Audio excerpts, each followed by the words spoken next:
Benvenuti cari amici, Samu Bit di questo nuovo video. Oggi andiamo a parlare di XRP, cioè Ripple, in questo momento prezzo di 0,71 centesimi, capitalizzazione di mercato di 34 miliardi e oggi andrò a commentare con voi un importante video che trovato sul canale di Altcoin Daily. Perché andiamo subito a vedere quella class action di XRP, in questo momento abbiamo detto 0,72 centesimi di dollaro. Siamo all'interno di un canale discendente che è stato rotto e ora sembra esserci una chiara inversione. Tra l'altro vi ricordo che XRP sostanzialmente esiste dal 2014, la troviamo a un prezzo anche inferiore a un centesimo e in questo momento si trova a 72 centesimi. Quindi da allora si è fatto un 150x e addirittura ha fatto un massimo a quasi 3 dollari. A gennaio 2018. Naturalmente vi ricordo anche che è soggetto una causa con la SEC, ok, e proprio all'interno di questo video andremo a parlare anche di quelle che sono le varie vicissitudini e sembra che Ripple presto potrebbe uscire da questa causa vincitrice. In più fu delistata anche da Coinbase, quindi un eventuale rientro su Coinbase naturalmente potrebbe proiettarne il prezzo. Quindi andiamo subito a vedere questa intervista fatta nei confronti di Bitboy Crypto e andiamo subito a commentarla. I don't own any. I know you recently put out your portfolio breakdown and it's a large percentage of, or it's a pretty large percentage of your portfolio. Is it like 10% or how much do you weight it for you? No, it's definitely not 10%. I mean, I think it's somewhere probably around 5%. We had a number that we wanted. We wanted 1 million XRP. And so that's what we shot for. We got it. We haven't added any in a while. Certainly, you know, would be nice to add more of every coin at every given moment of every day, but sometimes you got decisions to make. And so we're comfortable with, you know, the amount of XRP that we do have. Now we will be doing, I've teased this like quite a bit, but down the road later this year, we will be doing some XRP NFTs. We got something really exciting going on with that. So, you know, we'll probably be able to bring. E ora viene chiesto a Bitboy Crypto: tu quanto XRP detieni all'interno del tuo portafoglio? Lui ha risposto il 5% e lo sto detenendo perché sarebbe splendido, ok, se arrivassero gli NFT su XRP. Some, you know, more XRP into our portfolio at that point. But, you know, overall, we put our money where our mouth is. And, you know, when we say we are behind a coin, we have it big represented in our portfolio. So, I mean, for the past year, 2 years, whatever, Ripple is being sued by the SEC. As of right now, where are we in that case? Who knows? You know, right? That's a great question, everybody's. Well, you know, where this is right now is you've got two kind of different ways this is running. Number one, you have the way the narrative's running through the community, and then you also have what's actually happening in the court case. So right now in the community, we're seeing so much anger, so much anger over this case, even though the last several things that we've seen have been good, bullish news for Ripple in the lawsuit. And of course, you see all the stuff Ripple's doing around the world, you know, with their ODL and RippleNet, and of course, XRPL with NFTs, even though it's not directly connected to Ripple Labs, you know, we all associate them together. There's been a lot going on with that, but the community is so angry about this thing called ETHgate. Have you guys heard of that? Quindi è stato chiesto a Bitboy Crypto che cosa ne pensi del fatto che la SEC stia indagando Ripple. Lui ha detto: primo elemento, la community è molto arrabbiata su questo fatto, ma naturalmente noi sappiamo come il fatto che sia stato indagato la SEC abbia abbassato il prezzo. Però naturalmente se Ripple andrà a vincere potete capire come ci potrebbe essere uno skyrocket letteralmente del prezzo. This You've not heard of ETHgate? Well, let me tell you, ETHgate is basically this idea that the SEC took payment from William Hinman took payment from a organization. I think it was an attorney or, you know, maybe an accounting firm, whatever it is. $15 million right around the time that he said Ethereum is not a security. The SEC says he was just running with that. So he got a $15 million payment around that time. Now, it's not. Quello che dice Bitboy è che anche Ethereum era stato praticamente indagato dalla SEC, successivamente fece un vero e proprio skyrockets, quindi lui ritiene che lo stesso potrebbe avvenire anche per Ripple. Not uncommon in the world of corruption in our political system or inside of our the organizations of our government, like the NSA or the CIA or the IRS, whatever it might be, the SEC, CFTC. There's bribes everywhere. This is from the Ethereum Alliance. The organization was associated with the Ethereum Alliance, not the Ethereum Foundation. The XRP army is livid at this because they believe that what occurred is that William Hinman was paid off in Ethereum to add that into the speech about Bitcoin not being a security. And then right after that, starting to unfairly go after Ripple because they didn't have the same kind of protection. Now, there's a lot of this theory that is accurate for sure. But at the end of the day, there's still quite a bit of conjecture you have to make to get to that point where you believe that, this was directly from Ethereum and somehow the founders are involved. The conspiracy runs like really wide. Here's why we're seeing this really permeate. The community is just so mad because Ethereum's getting ready to run again. Ethereum is getting ready to go on a massive run. It looks like if we do go bullish, the merge is coming over the summer. And once again, the XRP holders are still beholden to the SEC and what they're going to do in the case and go through another time where coins are pumping and it has to be repressed and suppressed because, we still don't have the end of this case. So that's what's going on with the community. That's a big thing going on Twitter right now.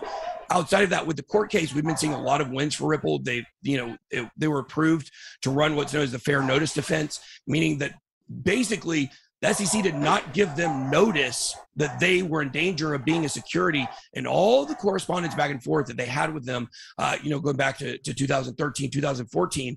And SEC was trying to say, well, no, actually you can't use that as a defense. We want the judge to strike that.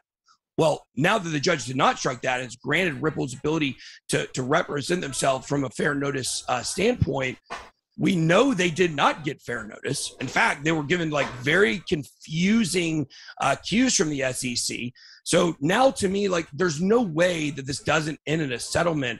The real question is there's like a bunch of emails for some correspondence, back and forth about the William Hinman statement and that speech about Bitcoin, Ethereum not being a security.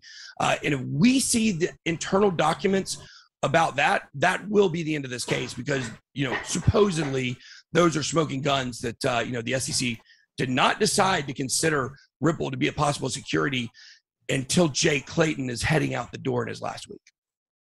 Sì, quello che ci dice praticamente Bitboy Crypto è che la SEC ha cercato addirittura delle email nel quale sembra ci fossero stati dei dati compromettenti sul listing di Ripple. In realtà non hanno trovato nulla, ok, lo si è visto anche nella prima sentenza della parte del giudice che ha respinto la scelta della SEC, le motivazioni della SEC, e per cui secondo Bitboy Crypto il tutto andrà a finire in nulla e ci sarà uno skyrocket simile a quello che ci fu per Ethereum. Ora partirà una piccola pubblicità, ma naturalmente noi continuiamo ancora un pochino. I'm Nick Nimmin, and I'm a StreamYard user. For the last 6 years, I've been live streaming. Would you say that would be the biggest reason Ripple will win if that comes out? And could you kind of expand on that? Well, yeah. So the whole thing is, how can you expect? Absolutely, this is the biggest thing. The fair notice defense, in my opinion, was the biggest issue. Some others raised the point that these internal emails about William Hinman's speech, that's the real smoking gun. I don't even think we need that.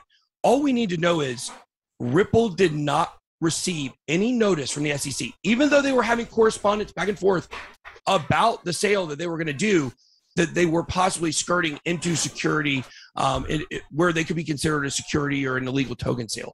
The SEC never communicated that to them. That is so big because what this actually shows, the SEC at that time had still not made up their mind on what constituted an illegal token sale.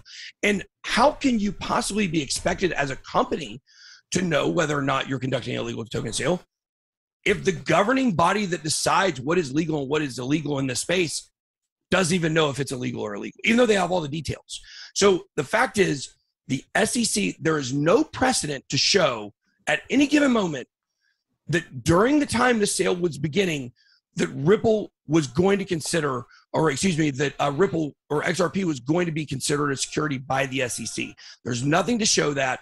This is something that they're retroactively trying to go after them and say, well, now, after observing everything for all these years, like now. Sì, quello che tira fuori adesso il buon Bitboy è il fatto della retroattività, cioè all'epoca nel 2013 non c'era alcuna regolamentazione sulle criptovalute. Naturalmente si parla di un problema relativo al 2013 e quindi ora la SEC ci si chiede: si può retroattivamente agire su questo listing? E naturalmente Bitboy Crypto dice assolutamente è impossibile. Now we think it is a security. They still don't know. The SEC can't even make up their own mind on whether it's a security or not. And this has been reflected in the fumbling of this case, start to finish. Well, hopefully finish soon. Just to play counter argument, your channel's good at giving both sides of the Bitcoin. We try and do that too. If Ripple doesn't win, what will that reason be? So if Ripple... Ok, infine viene chiesto se Ripple non vincerà. Quindi abbiamo visto, se Ripple vincesse che cosa succede? Il buon Bitboy Crypto dirà: seguirà la stessa ascesa di Ethereum. E se non vince? Ripple doesn't win. Look, win is a very strong word, because I don't think they're going to win.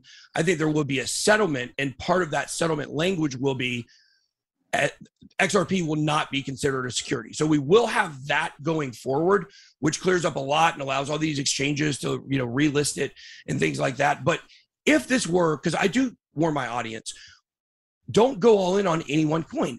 People will say to me, well, you love XRP, you got more Bitcoin, you got more Ethereum. Well, yeah, it's because there's still a risk reward with Ripple right now.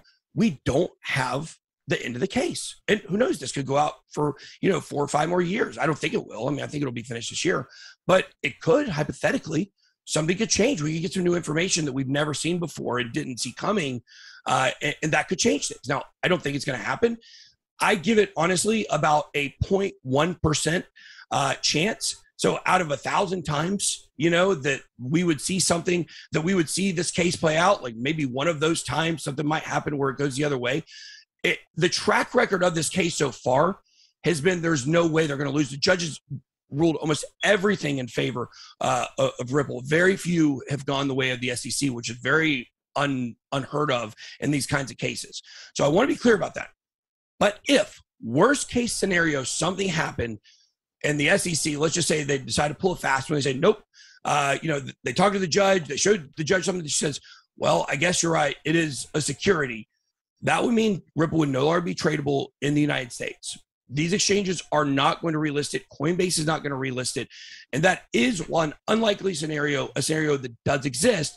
And that's why you have to be careful about going all in on, any given coin, because there's tons of variables for every project out there. Like, what if the merge doesn't go well for Ethereum? What if, this is also extremely unlikely, but what if quantum computing cracks SHA-256 in the next 5 years? That'd be terrible for Bitcoin. So, ok, quindi viene chiesta a Bitboy e se nella peggiore ipotesi perdesse la causa. Lui naturalmente sostiene che secondo lui è quasi impossibile, che Ripple perda la causa, è fortemente bullish, però dice se effettivamente questo succederà non verrà nuovamente listata su Coinbase, potrebbe essere bannata da tutti gli exchange americani e per gli statunitensi, e quindi molto probabilmente potrebbe avere un crash. Però sostanzialmente aggiunge che se veramente succederà questo, potrebbe anche appunto qualsiasi persona veramente metterci pochissimo e magari successivamente Ripple potrebbe prendere e ripartire. Quindi fatemi sapere anche voi nei commenti che cosa ne pensate di questi pensieri. Ho voluto fare un video un po' diverso e vi ricordo di distruggere il bottone like, di iscrivervi al canale e ci vediamo presto. Naturalmente vi ricordo anche i servizi che offro io. Se volete una lezione individuale di 30 minuti, il costo è di 25 euro e in più potete abbonarvi sia al gruppo Elite, se volete, con un costo di 50 euro, e al gruppo Premium al costo di 24 euro. Per cui vi ricordo di distruggere il bottone like, di iscrivervi al canale e ci vediamo presto.